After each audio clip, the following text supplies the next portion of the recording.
So we're finally starting the rebuild on your engine, Mike? Finally. Well, the engine's rebuilt. The engine is completely done, and now we've got to put everything back on the outside. The intake manifolds, obviously the turbos, the breathers, the lines, all that stuff.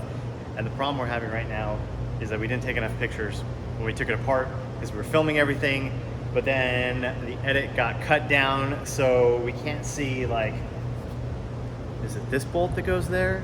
Yeah. Or is it a different there's bolt? there's a lot of bolts. A lot of stuff got labeled, but there was a lot of things that did not get labeled. I think we kind of relied on there being a video or pictures, but none of that got done because we kind of rushed it. Yeah, it was like, let's just get this thing out and see what's wrong with the engine. But in that haste, now we got to figure everything out. So we're trying to look for pictures. Like, I got pictures from... We're on eBay right now. eBay, but I'm like, all right, that bolt right there, okay. Kind of looks like the one that looks like this one. Yeah. So we're piecing it together. And then also, well, when the guys rebuilt the engine at PTG, they did change a lot of hardware too. So they put a lot of new hardware on, like all of the exhaust manifold stuff, like all that's new. Some of the upgraded stuff for the turbos, those are new fittings. So we're gonna have parts left over, which makes it even more difficult to figure out. Like, yeah, because now we're gonna have leftover bolts that we don't know where they should be or where they should have gone. Or should they not even be on the engine anymore? Oh, true. So that's the challenge that we're working with right now. But we've got a few things figured out. We've got like these breathers. They look like they go on next because nothing can fit underneath them. Yeah. And in the pictures that I saw, the wiring harness is off and those are still on there. So it's not like the wiring harness goes underneath them. Yeah, I think it probably goes on last because now we got this breather on top of the coil packs. Yeah, exactly. So coil packs have to go on first and then the breather, but you got to take the fuel lines off to get the breather off, to get the coil. It's a very compact engine. This thing, for making the power that it does, like, everything is just really packed in here. And then the engine compartment of the car, everything is packed in there too. Yeah. It's different. I'm a Porsche guy for sure. But yeah, this is different thought process. So. I mean, they engineered it for packaging, definitely. I mean, they only have so much space to work with, and I guess they're trying to keep weight down as much as possible. Oh, definitely. I mean, everything they did was to try to save weight, but that doesn't make things simple. No, I think this would be like if we were at a dealership or something, this would be terrible to work on. Yes. Yeah. So if you guys are Mercedes techs, I'm sorry. Look at Porsche. Porsches are amazing. Maybe you can transfer over to a Porsche dealership and become a tech on. Just kidding. Well, at least we figured out major stuff like the oil lines because those are quite important. They're very important. And we've also cleaned everything too. So all the parts over here, we've run through the ultrasonic cleaner and gotten everything prepped. So make sure that none of that old nasty oil water mixture is still in the system. Completely cleaned out the dry sump tank, all that stuff. But we're gonna get cracking on this thing. We're gonna make some more progress and give you guys some updates when we figure out where some stuff goes. All right, slowly but surely, this thing's coming together. Things are still not going where they are, really. I'm taking another piece off because now this had to go on first, but we just put it on because now I can't get to this bolt. Oh, because this guy is blocking that. Yep. So it is a puzzle. Yeah. If we would have taken our time more, it would have been a little bit easier, but we're kind of in a rush. We didn't. So no turning back now. It's just a lesson learned for next time when you take apart a car that's completely foreign to you. Take more pictures, take some more notes, label things in more little baggies, so you don't have this issue. But we do, so we're figuring it out. Or at least Tim is currently.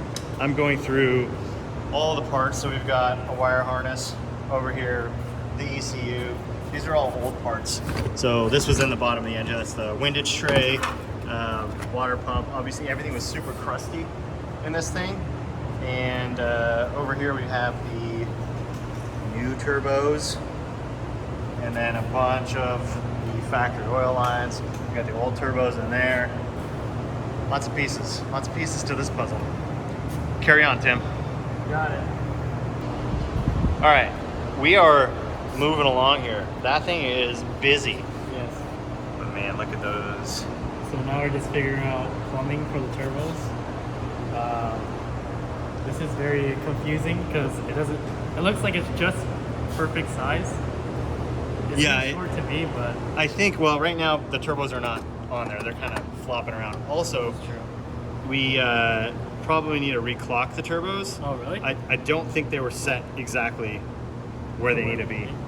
So basically, you can turn the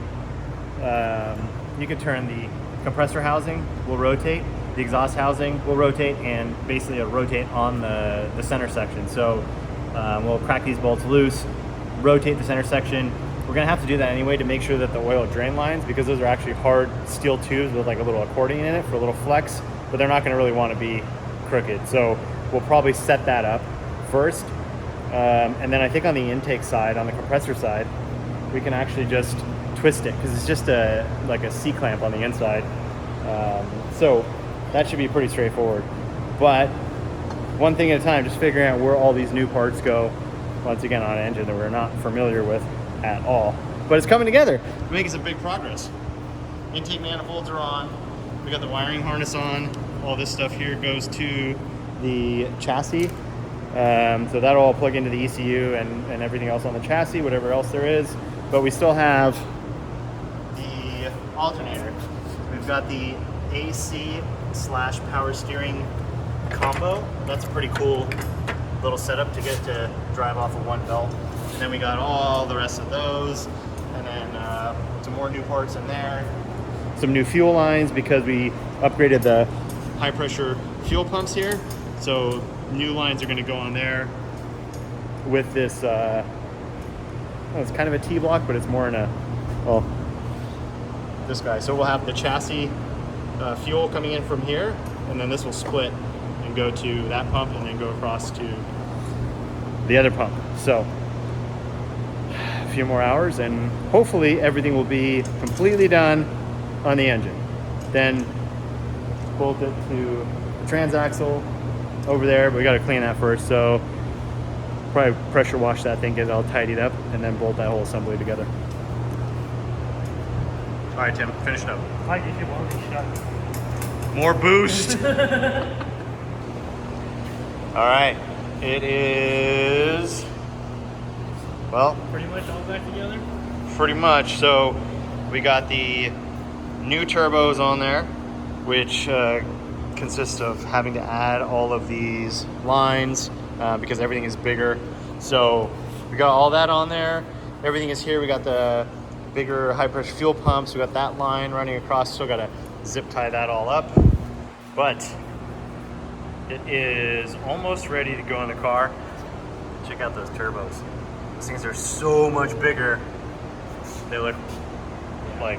We have to figure out some plumbing because I think in the instructions they had some things flopped, maybe, or maybe we read it wrong. But either way, it's well, should work. Everything looks good. Yeah, everything is now. We got the coolant lines plugged into the coolant passages, the oil line and the oil passages. So at least there's not going to be any oil to water mix. Yeah. We're not going to have a disaster. And yeah, I mean, it's looking like it's pretty good. I think the next thing to do is to get this transmission cleaned up, take it outside, give it a, yeah, just clean that up a little bit. And then this thing will get bolted back onto the engine. And then we can drop this thing in the car, or actually drop the car onto it. So yeah, we'll get this thing cleaned up now and get one step closer.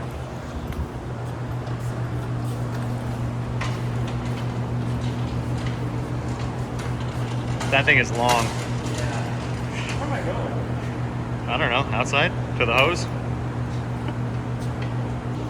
All right, this guy is nice and shiny now. Now we got to do the same thing to the car. So before we put the engine in there, the engine obviously is nice and clean. Everything has been replaced or has been cleaned. So I want to make sure that the car is nice as well. I don't want to put it all together and then pressure wash it after. There's a lot of stuff that you can't really get to once everything is in there. So we are going to grab the car. We're going to tow it over here with a forklift. It's already open on the other side. Oh, okay. And yeah, I don't know. Hopefully the brakes work well enough Should be okay. You should be able to to hop not in and crash into I'll the tow back you. of the forklift. Is there a We tow will, hook on the back? No, but we'll push it back Okay. and we'll turn it around and then we'll hook it and pull it forward. Yeah. So I can at least look forward while we're driving. All right, let's go. What's DMR? Beamer, Oh. BMW, like, you know, all my other cars. Oh, that makes sense. Except this one's a rest in peace Beamer. About to get smoked. Everybody's about to get smoked. I don't believe you.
All right, strapped on.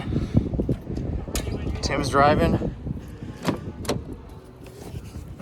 Oh, I still got to get this thing cleaned up. It is still, I mean, we wiped out a lot of that mold and stuff that was in here, but this thing's gonna need a very, very serious detail before I drive it. And that's looking like it's gonna be really soon. So, man, I am really looking forward to this. All right, Tim, let's go.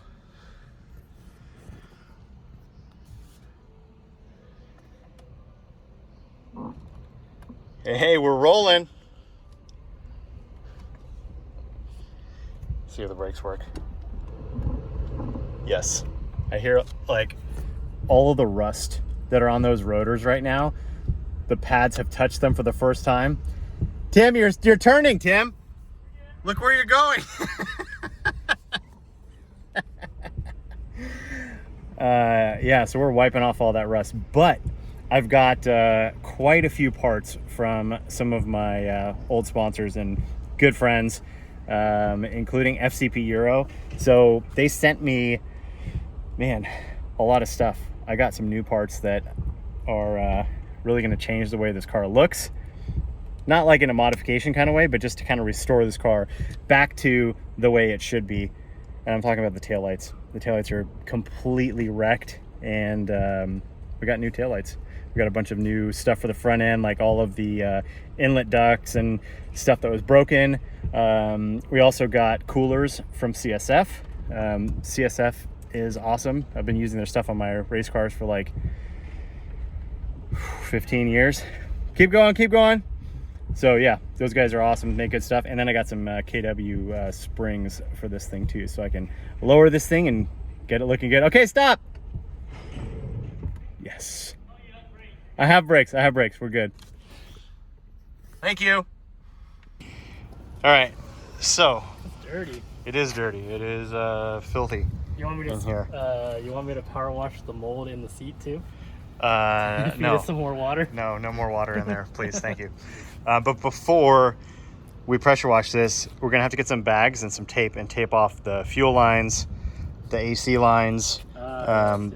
the electrical connectors. We don't want to spray water into there, especially forcefully. So yeah, we'll get some bags, some tape, some zip ties, take care of that, and then we'll spray a little simple green on there and rinse it off. Yeah. At least it's like, it's not oily. No, At least it's just like, dirt. it's just dust and like Dirt. This thing's been sitting. It's like, It also went off track, off road. I forgot about that. Yeah, a little excursion at Willow Springs. Oh, the good thing though. Good thing is that I looked around the car a bunch, and there is no rat damage on the wiring. They just made it dead. Yeah, dude, I'm so relieved because going through a wiring harness Oh, that would be and terrible. finding all of these things and trying to repair little bits of wires here and there is an absolute nightmare.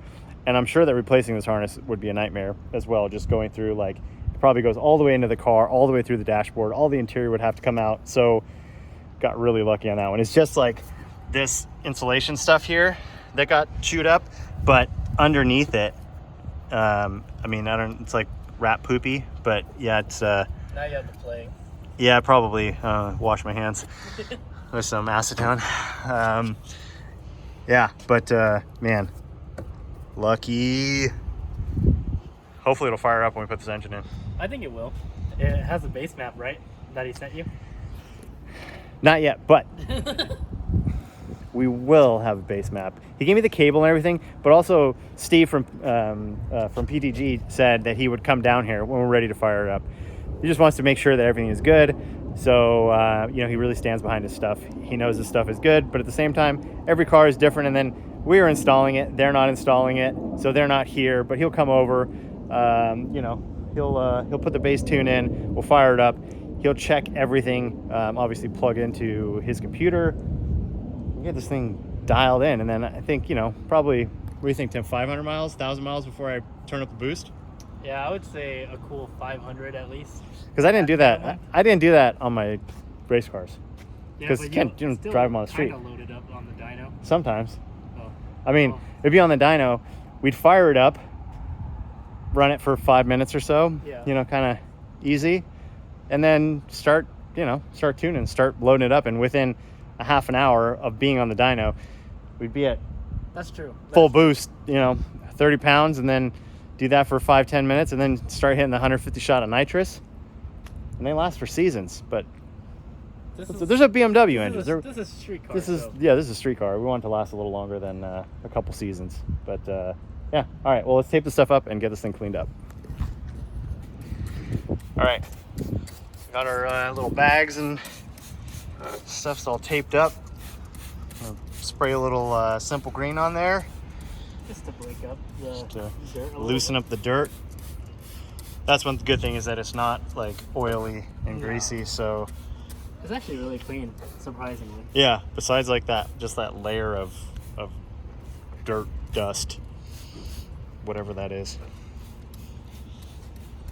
All right, it is nice and clean and shiny. Time to get back. I'm gonna try to avoid the grate. I feel like this thing's gonna fall through it. I mean, it is kind of a 3-wheel type of forklift, so yeah, don't flip over and die. Oh, I got it. Raise the forks. Ooh, that was close. That was close. All right, cool. Let's strap it back up. Okay, let's go. Hopefully this thing has good turning radius. We're gonna try to make a U-turn over here. Let's see where Tim's going. He's doing some interesting stuff right now. Why are you going that way? Tim, make a U-turn. Isn't this where we have the most room? No, that's not. Okay, I'm gonna have to put the camera down. All right, now look where you're going. We're good back here. Just stay wide and make a big U-turn into the shop.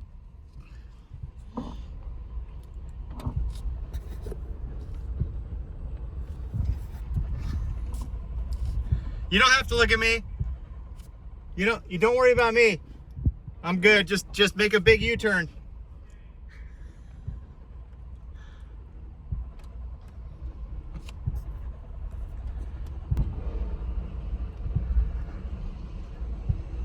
Well, the windshield is absolutely wrecked with dirt and water spots. But we're almost into the shop. Tim is on slow-mo right now with the forklift. Trying to be nice, but I'm We're getting hot. It's 90 degrees right now. The sun is blazing down. This car is black, and just because we washed everything, it's super humid, so all that water's starting to evaporate. AC is not working in this thing yet. All right, a little farther. We want to go right there. Almost there. All right, that's good. Made it. Thanks, Tim. All right, it is back on the bend pack rack. I'm gonna raise this thing up. You good on your side, Tim? Yeah, go ahead.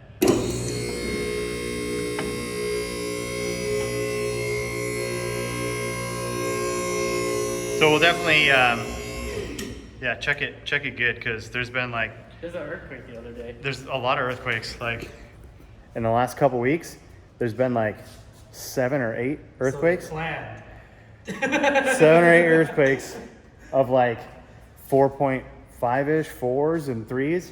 So nothing big, but definitely like one day I was in the shop by myself, and all I heard was like the cable that's inside of the lifts were slapping. So there's nothing on it. Like right now the F12's in the air, but I think that's the day I was getting food for us. I think so. I was like leaning on a wall at the place waiting for the food, and I thought like somebody got in a car accident or something. But then I looked up and all the lights were shaking. Yeah. And I was like, oh, and then everybody like looked at each other and was like, oh, that's an earthquake. Yeah. Yep, I was here by myself at the shop, and I was like, felt the building shake. All the doors, like all the roll-up doors are metal, so everything was like clanking around and making a lot of noise. But it's weird because this building makes a lot of noise anyway. Yeah, like, so as it heats up in the morning, it'll start to creak, and you hear like pops, like the roof is actually moving. Or we have like right next door, we have the container yard, and they'll drop like, they'll set down containers, like set them down like really hard sometimes, and it shakes the whole ground. But yeah, with that massive like machine they got over there. All that to say, we just want to make sure that the car is on the rack properly. So if there is an earthquake and the car is up in the air, it's not going to fall down. But just to be on the safe side, since there have been so many earthquakes at night, we're just going to lower the cars, keep them low. Keep Just them close to the ground. yeah, exactly. If they're a couple feet off the ground, probably be all right if it falls. But if they're all the way, they'd be wrecked. All right, so next step, now that we got it on the rack, is to remove the front subframe. So we gotta pull this thing down because the engine obviously sits on top of it, but the engine can't go in from the top in this car. It has to come in from the bottom.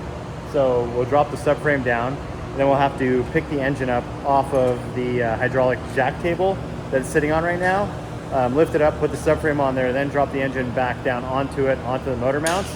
And then we have to use both of those hydraulic jack tables. If you guys remember, when we took it out of the car, we had the jack table in the back and in the front, and we kind of control them both at the same time and get that in there. Tim is pulling off the lower control arm bolts right now, which are still loose because we just stuck them back in there to roll the car around. But yeah, we'll pull these bolts out. Yep. Pull the, yep, sorry. You're good, you're good. Yeah, we'll pull the shock bolt out. This will swing out of the way. And then, while the shocks are accessible and easy to get to,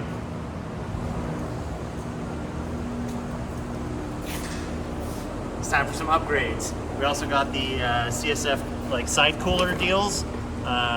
Those are in there and ready to go. Pretty cool. They come with these little grills to protect them. Nice pieces. And then we have one more that's the big center cooler. So we'll put that in. And here's some of the new parts that we got also, like this under tray piece, some wheel liners. I got some more stuff over there, like a pallet full of oils and stuff from Liquimoly. So it's coming together. We got all the parts now. Just got to put it together. All right. Yes. So we got to lift this, but we don't have like. Ooh, here. We don't have the factory Mercedes tool, which I have no idea what it looks like. But since we have a plasma table and I can design a part in like 5 minutes, Dave's gonna do it for me. Oh shit, you guys are getting this done. Yeah, you've been gone for like an hour. We got this all ready. City of Angels. Well, how'd that go? It's an experience. Yeah. Are we in city of maintenance. It's in the main channel. Yeah.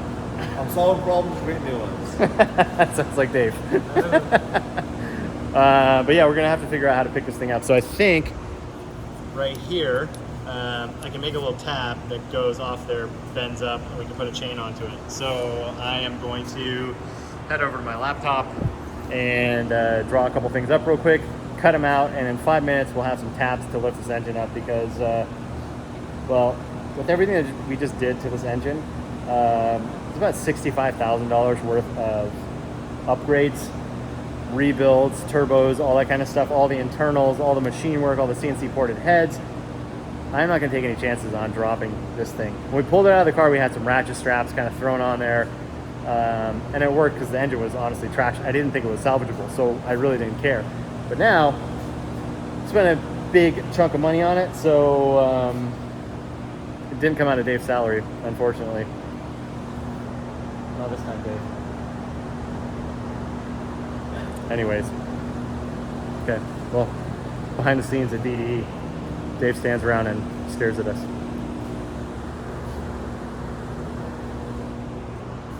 All right, so we're gonna make a drawing for this real quick. So I'm going to, should be like I think they're 8mm, so we'll do 8.5. Are they?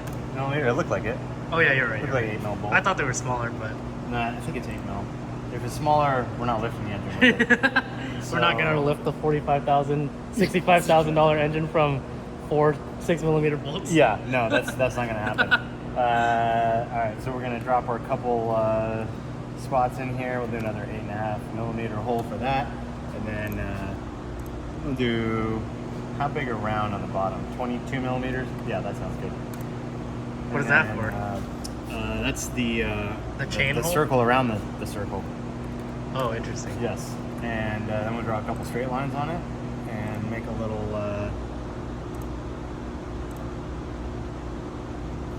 plate there. But then we want to, maybe I need to do this first. You gotta dimension it. You gotta tell it how long.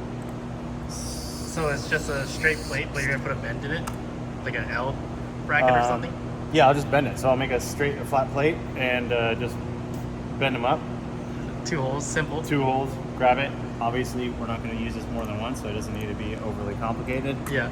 And we're not going to lift it 10 feet in the air, so an 1/8 inch plate should be plenty, but there we go. That's it. So, Ready to cut. Right, almost. So tell it that it's going to be 1/8. Got Okay, so that. the bolts for the chain are also gonna be 8mm. Yes. Okay. Yes. We have smaller chains, so that should work. That should work pretty well.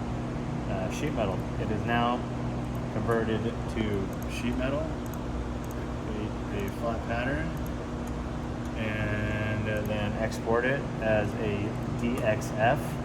Call it AMG.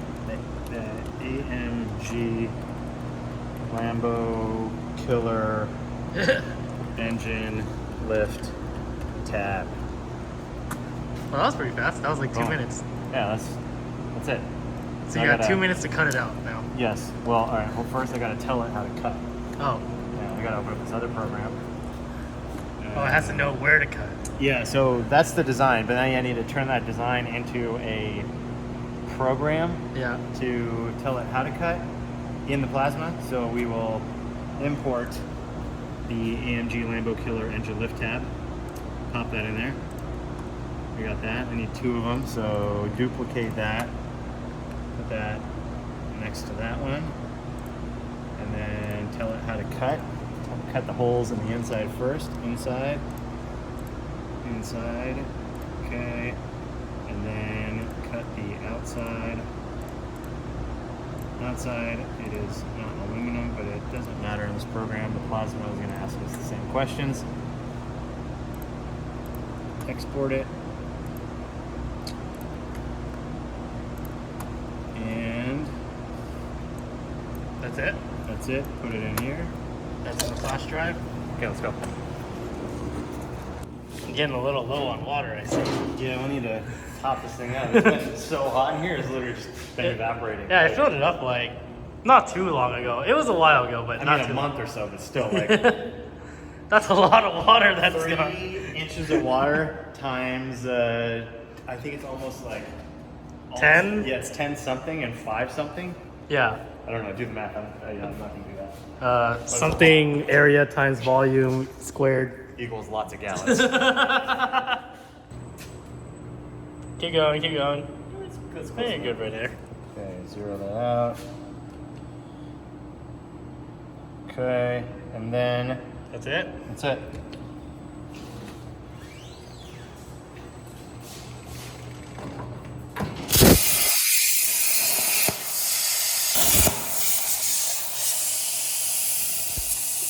Cool it off in there. Yeah, it's a little hot.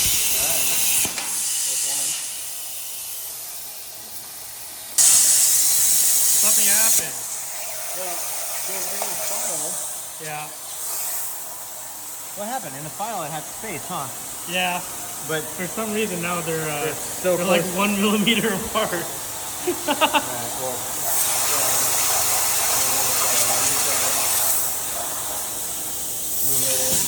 it up a little bit. That should be good right there. That's enough gap. Zero that. Run. No, back. Word file. Select that again so I can reset it. Otherwise, it's going to try to cut the second piece. Oh, it'll Again. try to resume. Yeah, exactly. So, okay. All right. Well, a couple complications along the way, but that was a crash course in how to basically. That was a very, very basic way to make 2 taps. But now we got these. We'll just bend them real quick in the vise. Oh, in the vise, not even using the finger brake. No.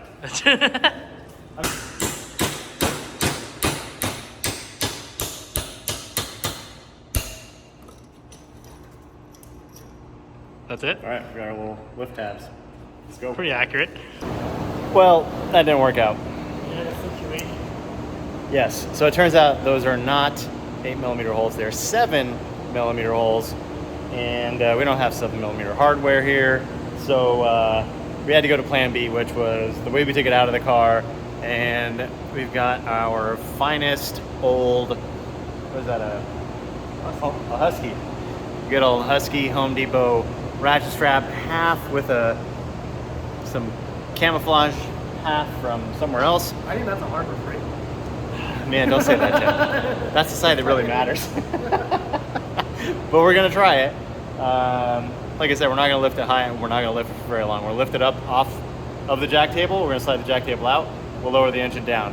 And then once we get the subframe out of the car, we'll get this down onto the jack table and then we'll just lift the engine up, put it over there, drop it down. So it's not gonna be like hanging, nobody's gonna be underneath it.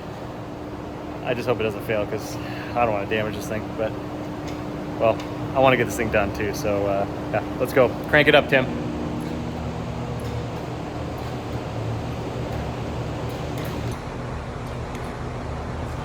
It's moving. It's lifting. It's rotating. So far, so good.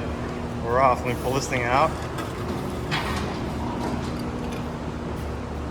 All right, go ahead and yeah, lower it down slowly.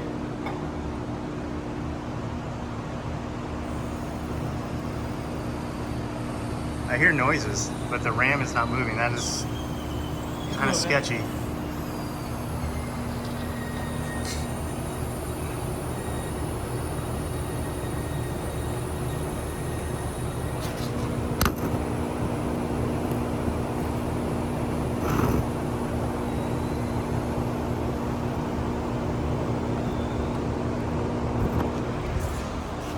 We did it. All right, safe. It didn't fall. We're good to go. We got our jack table. We're getting underneath the car. And pull the subframe. All right. We got that out of there. That worked out well. Now we have to join the subframe and the engine. It's gonna want to twist, so it's gonna take some lining up. So I'm gonna put the camera down and get this on there, line it up, find the bolts first of all. So we gotta find the engine mount bolts before we get this up. Make sure we got that stuff ready to go. Because like I said, I don't wanna leave that engine just hanging. So get that ready. All right, it is together. We got the bolts in there. Another cool thing about this is these engine mounts are actually electronically controlled. So I noticed on the trans mounts too. yeah, Spraying them with water. yeah. So yeah, it's got the plug there. I'm actually gonna leave it out right now because it's a little wet in there. I'll let it dry. But they have those plugs that go into there. So I think you have like different settings in the car. When you put it in like sport mode, it actually makes the engine mounts stiffer. So I don't know exactly how it works. I'm guessing like a magnetic fluid or something like that inside of the mounts. So it stiffens it up. So you can have like a really comfortable ride when it's in normal mode. And then you put it in whatever sport mode, whatever it is, and it'll stiffen up all the mounts. So you'll feel a little more vibrations in the car. But when you get on the throttle and when you lift the throttle, everything will be more direct. So instead of the engine rotating around and loading up the mounts before it actually puts the power down, it's just gonna send the power right to the wheel. So you have a lot better drivability really when you're running it hard. So pretty cool as an option on this car. It doesn't come on every single GT, but yeah, I guess he sprung for the nicer interior, which I'm glad he did. And those sport mounts or whatever they call them. Pretty cool. All right, so we're getting all this stuff ready to go in, and we're actually gonna film a lot of this stuff for the main channel as well. We just didn't film all of this stuff, all the detail stuff, because, well, for a few reasons. There's nothing really custom going on. You know, it's all just kind of bolting this stuff together. I'm not fabricating anything. So the other reason is that I don't know these cars at all, really. So it's taking a lot longer to kind of find where everything goes and look up part numbers and then look at those parts and then see what kind of bolts they use with those parts so we can get everything back in the correct place. But one thing I do need to do right now before we start putting all this together and getting it ready for a main channel video is try to wake up this battery. So it's got a lithium ion battery from the factory, and they're extremely expensive. So this battery right here is I don't know, it's over $1,000 and probably maybe even closer to $2,000 right now. I don't know exactly, because I'm gonna try to wake this thing up and try not to buy another battery. So I'm gonna grab the battery, and we don't have a battery charger here that's not like a smart charger. So basically, if it doesn't see a battery there, the charger won't put out any amperage, any voltage. So I'm gonna try to jump start this thing with my truck. So I got the truck running. I got some battery cables over here, some jumper cables, and I'm gonna try to hook this thing up and get some charge back into this battery. All right, well, we will see if this works. I sure hope so, because that battery actually was replaced not too long ago. It's got a date stamp on it of 2022, I think. So as the car was sitting, he probably replaced the battery trying to get it to start, not realizing that the engine was completely trashed. So that's good, he already bought the battery, but it is flat. So we'll see if it wakes up. It's really interesting how those batteries work, where a normal battery is just a battery, right? So it has the cells inside, it's got the power and the ground. And the way that the lithium ion works is it actually has like a little smart computer inside of there that controls the charging to all the cells, tries to charge them all evenly. And also, if it goes into a point of getting too low voltage or amperage, the little computer shuts off the output. So the battery should actually still have power. When you go to check it, you'll see like not even a volt. But it actually could be okay. So once it gets some power going into it, it might wake up. We'll see. Cross my fingers, hope it works. So I also realized that I didn't have any break-in oil for this engine. Since it's completely rebuilt with the new pistons, new rods, new bearings, all that stuff, we need to run break-in oil. It's non-synthetic oil, but it has a lot of additives in there to basically keep the bearings really happy, but not make it too slippery to where the rings can't break in against the cylinder wall. So if you guys saw the previous episodes, we had this engine built by PTG, and they put new sleeves into it, new cast iron sleeves. and machined them and honed them to fit the new pistons and rings, but those have to seat. So when you start up the engine for the first time, the cylinder should be perfectly round and the rings should be perfectly round, but it takes a little time to get them to seat together properly and fill in all of the little tiny gaps there might be, break in the rings. You kind of think about it like brake pads. When you get brand new brake pads, if the rotor is used, the rotor has some curves in it, the brake pads have to seat and basically like make friends with it. So that's kind of what you have to do. You run the brake-in oil for 500 or 1,000 miles, and then we'll flush it out. We'll change the filter and we'll put in synthetic oil. But for now, I had to order some oil overnight from FCP Euro, so we got this box in here. Got some brake-in oil.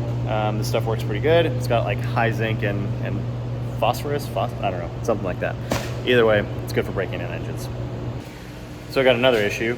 The starter is aluminum, which is normal, and one of the threads for the bolts got halfway stripped out, and I need to repair that.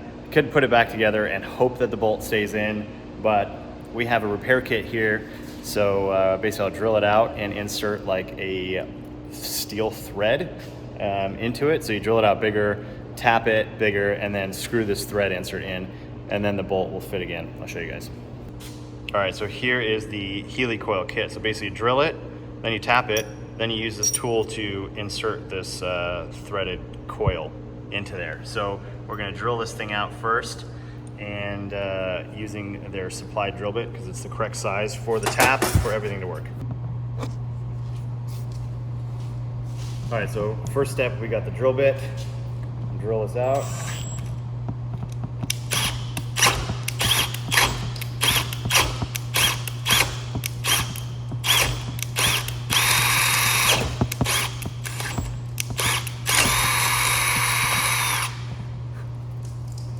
All right, next step is going to be to run this tap in and tap it and make it the correct size to put this steel thread insert into it.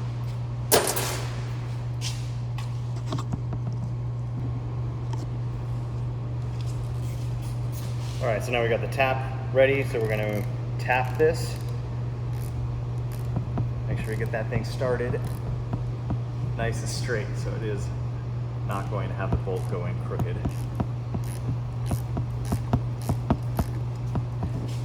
A little WD-40 on there.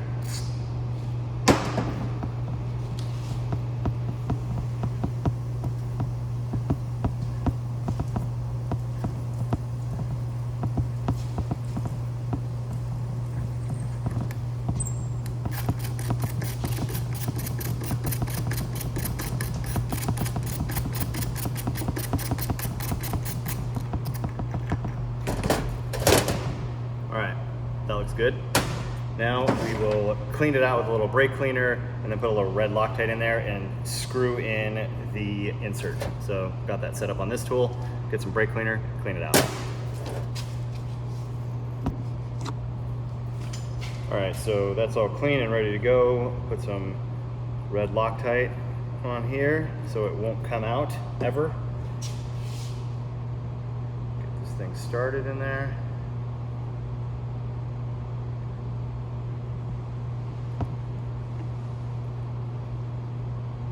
There we go. I'll just finish screwing that in all the way till it's flush. Break the little tab off, and we're good to go. All right, so it is all ready to go. It's got the new steel threads in there. This side, the aluminum thread was still fine, so we don't have to worry about that one. This one's good to go. I don't know if you had Loctite in there on purpose, but I sprayed it out with the brake cleaner. I did have some Loctite on there, but it was also a lot of extra Loctite, okay. So I think we'll be good. Okay. I hope it won't come out.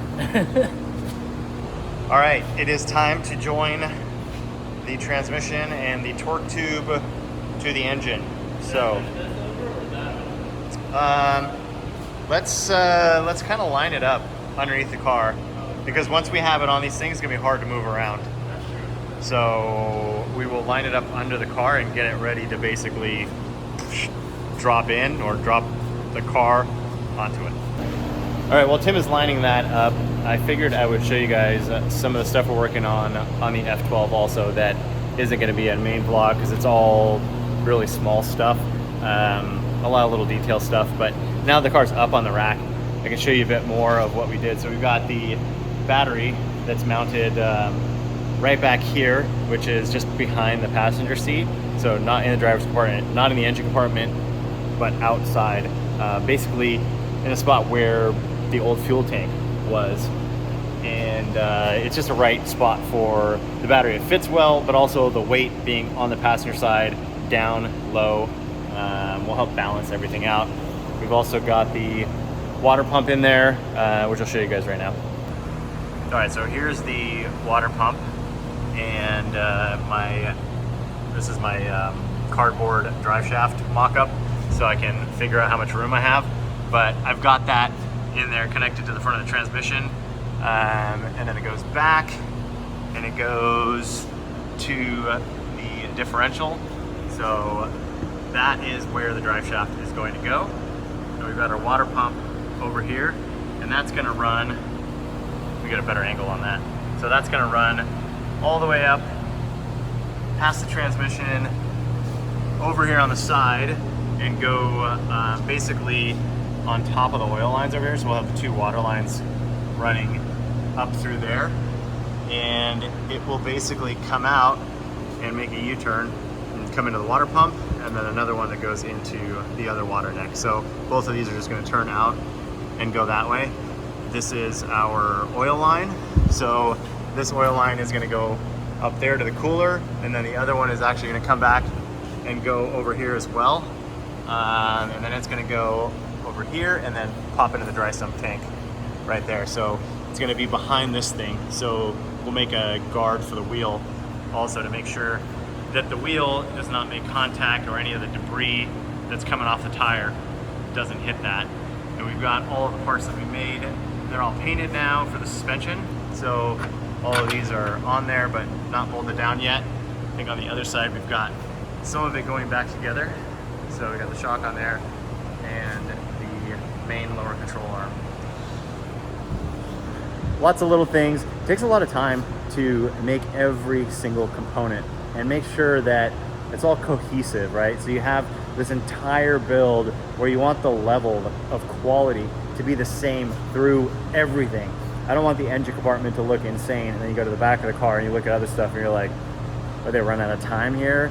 Running out of budget? So everything really needs to be done properly, very neatly. So when we do work on this car, because you guys know everything is gonna break. Every single car, no matter how well it's built, is gonna need maintenance, and parts are going to fail. This car is gonna be pushed very, very hard, probably for short amounts of time, but that's something I'm gonna have to talk to Damon about. He likes to drive the cars for longer than they really like. They start to overheat, transmission gets hot, differential gets hot, and you can kind of build the car to last longer. Like this was built as an endurance car.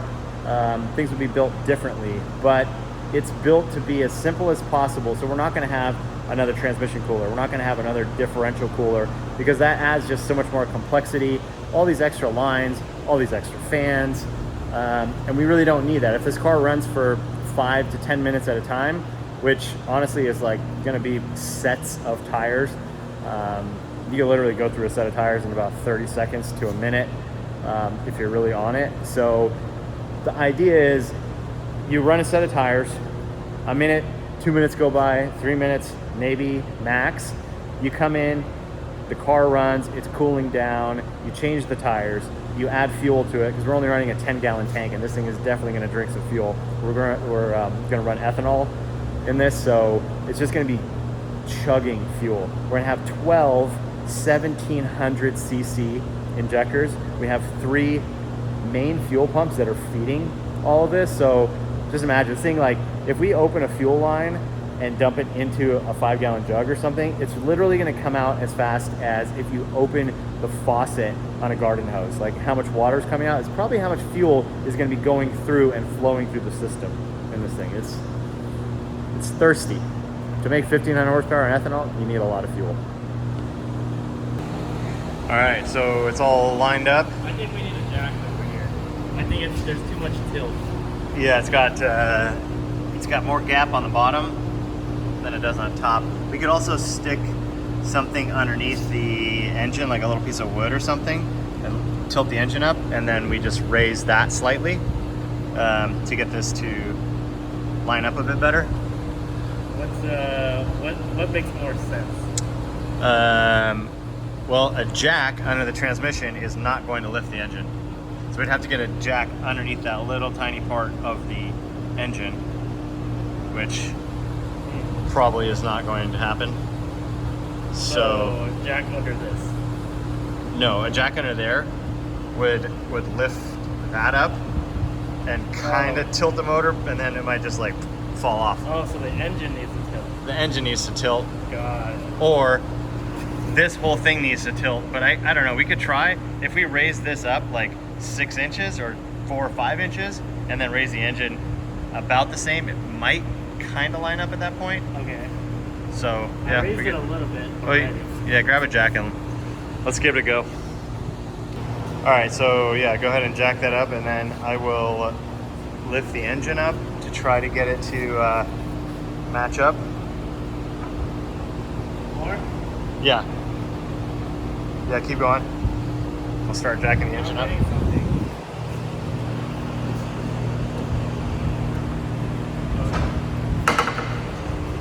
All right. So now that's looking a lot better. Yeah, go up a little higher. All right. I think, yeah, go a little more. More.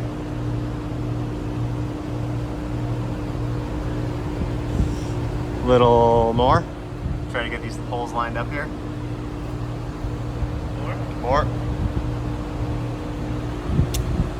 I was trying to get the Getting closer. shaft inside the torch cable to line up because there's 2 dowels on the flywheel that weren't going in. Yeah, it's we got to line up the bell housing. Okay. Make sure that this is all lined up, and then we can line that up. Because yeah, we've got this the drive shaft that's inside the tube that has to get bolted. Basically, you put the bolts in through these holes and tighten it through here, but we got to line that up. Right now, the pin is up there and the hole is down here. So we've got to turn the engine or turn the transmission. The engine's probably the easiest way to go to line those up. No, this turn's easy.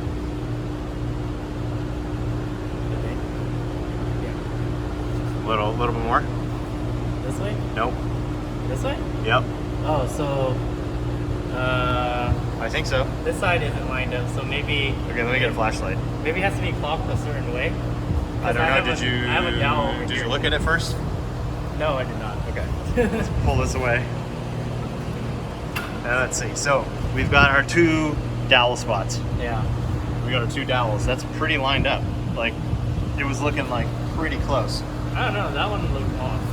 Well, I think it was more of a height thing Oh. because mine was almost lined up.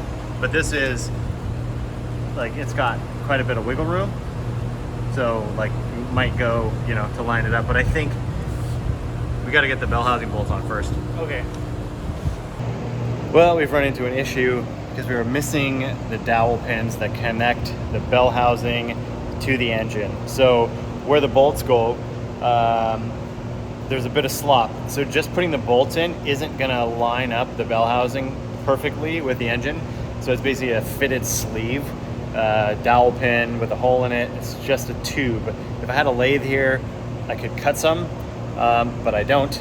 So I'm trying to find the part number for those right now and figure out if I can get them today. Also hit up PTG to see if they have any. If they do, I might have Tim run over there and grab them so we can get this thing together. But in the meantime, while I'm trying to figure this out, I've got Tim working on putting the new CSF coolers in the positions. Basically, it replaces the factory heat exchanger stuff. So the intercooler is water to air, and intercoolers get hot. The more boost you make, the more power you make, the hotter those are gonna get. And we wanna keep them cool. Colder air means more power, it's more dense. So we got these CSF coolers, and yeah, we'll clip them in place. All right, so we got the new parts here. Tim's working on taking this assembly apart. This is actually the AC, and this right here is the cooler that we're gonna replace. And in front of that, that's a power steering cooler. over there. So he's got to kind of disassemble this whole thing. Here, we'll put this over here, and we got our new cooler right there. This one is all aluminum, tanks and core and everything. It's quite a bit thicker, and yeah, it'll cool quite a bit better. So I think it's about 30% better cooling. All right, well, that is ready to go in the car now. Yeah. But the engine is not. Yeah, there was a situation again. Yeah. Well, at least after searching for a while, I found the alignment pins, the dowel pins, whatever Mercedes calls them. Local dealership in Long Beach. They don't have them, but they must be getting them from another dealer, so they'll have them tomorrow morning, along with another clip that I didn't realize was missing, but we've got one of these. Yeah, so that clip right there, there's one on there. There's not one on there, so I ordered that clip as well. Yeah, it'll be here tomorrow morning by 10 a.m. or it'll be at the dealership, so I'll have to go pick it up. But $12 in parts. $12 in parts. But that's what's stopping us from putting the engine in right now. Which Every little thing, right? right? So that sucks, but we do have more work to do. Obviously, Tim got that cooler. That's all ready to go. The side coolers were already ready to go. And now, since we can't put the engine in, but we do have more parts, we're gonna work on some other stuff. So next thing I think we're gonna do is pull the shocks off the car so we can install the KW spring kit on here. It's a lot easier to do when the front end's apart before we put the car all back together. Same thing in the rear. With the axles off, they'll swing out of the way enough to get the shocks out easily. So once we get in there, I'll show you guys a little more, but that's what we'll do now. All right, on the front end, the shock is already disconnected from the bottom. So all we have to do is disconnect it from the top.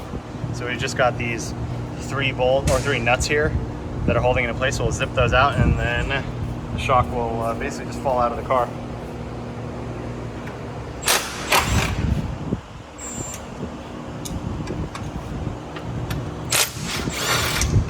I need to put a hand on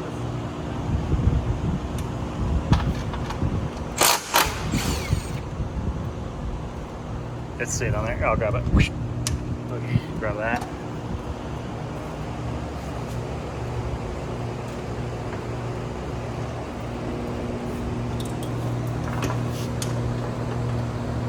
There we go. Well, luckily, Mark bought a spring compressor for his Civic, so we can use it on this. You know, I'm gonna do it the sketchy way. It's more fun. All right, so This not is sure the how much- dangerous way. Yeah, spring tension there is right now. I mean, it doesn't look like a lot, but it definitely feels like there's definitely some. The looks can be deceiving. Let's see. Yeah, it's not moving. That's pretty stiff. But I'm gonna give it a go. Where are we aiming it? Oh, you're aiming the shock. Got it. Yeah. So you got it. Put it on here, and then Is it going? see how it's going. I'm scared. Ready? Yeah, I'm ready. Almost. I mean, it's moving. Yep. Oh, that wasn't that bad. Wasn't that bad. So back in the day, like one of the first shops that I worked at, we used to lower a lot of Hondas. This is back in the 90s. And we used to do like a Honda Civic, like an EG or something like that. Yeah. Me and my buddy that worked there, we would knock them out in like 30 minutes. So literally pull the car in, we'd both like get on it, I'd do the front end, he'd do the rear end, whatever, we'd always like switch it up, pull the thing off, hit those things, we see like shocks flying across the shop, grab it, put the lowering springs on, put it back together, throw it back in the car, and then, yeah, 45 minutes later, customer's driving away. Heck yeah. All right, that's one. Time to do another. Do another one. And before we do that, though, I'll probably get the KW spring kit out of the box. Make sure that we have all the right pieces. Yeah, let's check that first. Disassemble everything. Well, we don't have a good track record right now of things being where they need to be. Yeah, things are not going as smoothly as they should be. So knock some of that dirt out of there, and yeah, let's see. So what's all in here? So this is just a KW like height adjustable kit. So it doesn't change the shocks. It doesn't change the Yeah, it's valve not of a the coilover. shocks. Or... Exactly. It actually is. It turns the factory shocks into a coilover. Oh, interesting. So we have adjustment on them. So we got these collars that go on there, Oh, those are interesting. and now they have height adjustability. Oh, there's a lot of adjustment actually. Yeah, so you can lower it. Obviously, with the stock shocks are going to be a certain length. They can only compress to a certain length, so Yep. we're not going to be able to slam the car to the ground, which is not what I want anyway. Like I said before, I want to be able to drive this car every day, and the streets in Compton are absolutely wrecked. Yeah, they're not great. They're terrible. So I don't want the car to be like scraping frame when I'm driving around. I also want it to handle correctly. So I want it lower, maybe about an inch or so.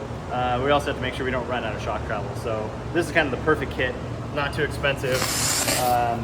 It'll handle a little better. It's a little stiffer spring, but not overly stiff, so it'll still ride nice. But yeah, now I'm going to open Read up the the instruction instructions? manual and make sure that we put this together correctly.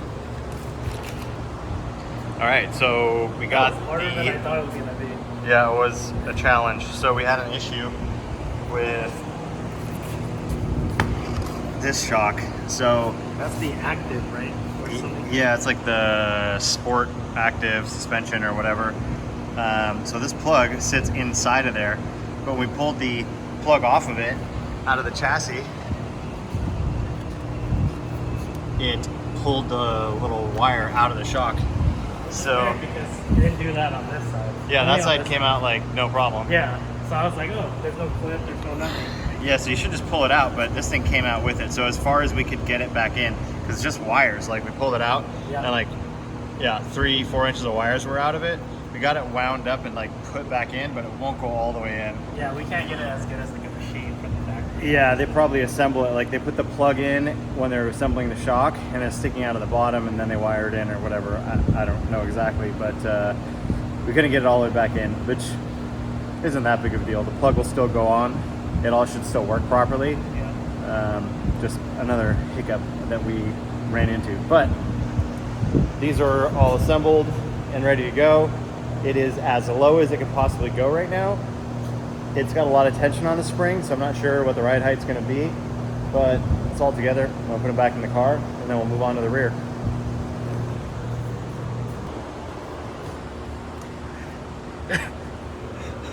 So I thought the rear was going to be easy, but I thought so too. But then when I lifted the car up, I was looking for the bolts to go from like, the easier way, whatever. yeah, wherever they're going to go. But then from, I like saw if there were that- studs and you could do Yeah. nuts from the inside. Yeah.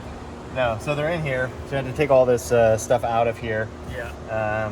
Crawl in here and kind of pry these things out of the way a little bit because I don't want to disassemble all of this stuff.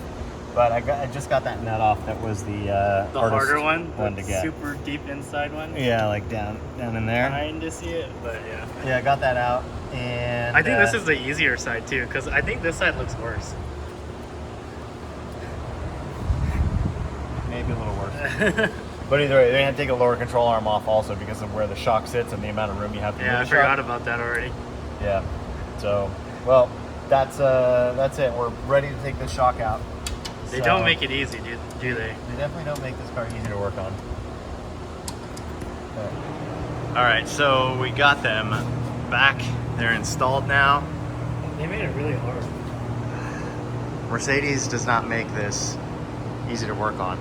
And the lower control arm bolts are like way tighter than any other ones I've ever taken off. Yeah. Like, I was like really surprised like how torqued down they were. I don't think I even got them like as tight as they were. Yeah.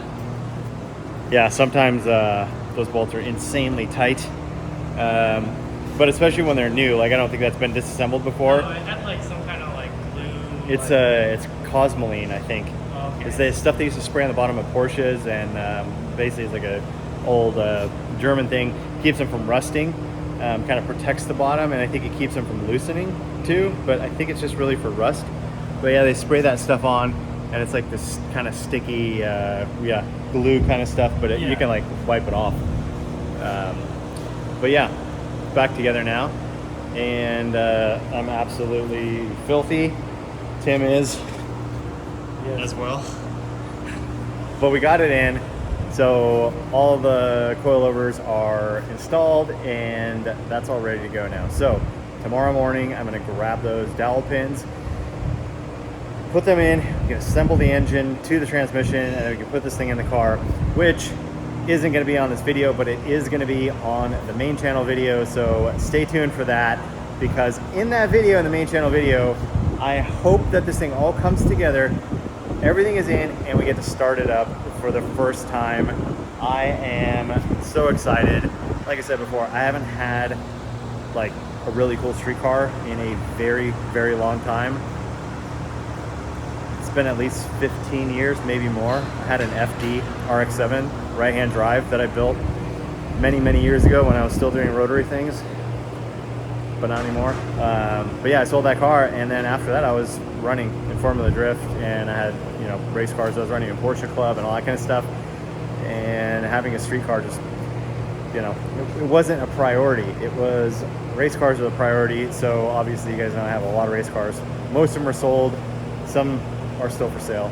But yeah, if you guys are looking to buy anything, you can always check me out on my Instagram page. It's at Michael Essa, so it's super easy. But I'll post up stuff that I have for sale on there, because I got an E46 four-door drift car that's almost done. I got that Porsche Cayman that's going to be a road race car. So those things, and I have a bunch of equipment and tools and stuff too, all kinds of stuff. So anyway, thanks for watching, guys, and I hope you enjoyed this little bit of different stories content here where we're actually working on stuff. If you guys enjoyed it, I know it was kind of like a bit of jumping around. We didn't show everything because it was just Tim and I, and we're both like real hands-on, so it's kind of hard to capture every moment. And at the same time, we don't want to like completely bore you with, all right, now I'm going to grab a 10mm socket and remove this in a counterclockwise direction. So anyways, let us know in the comments. See you guys later.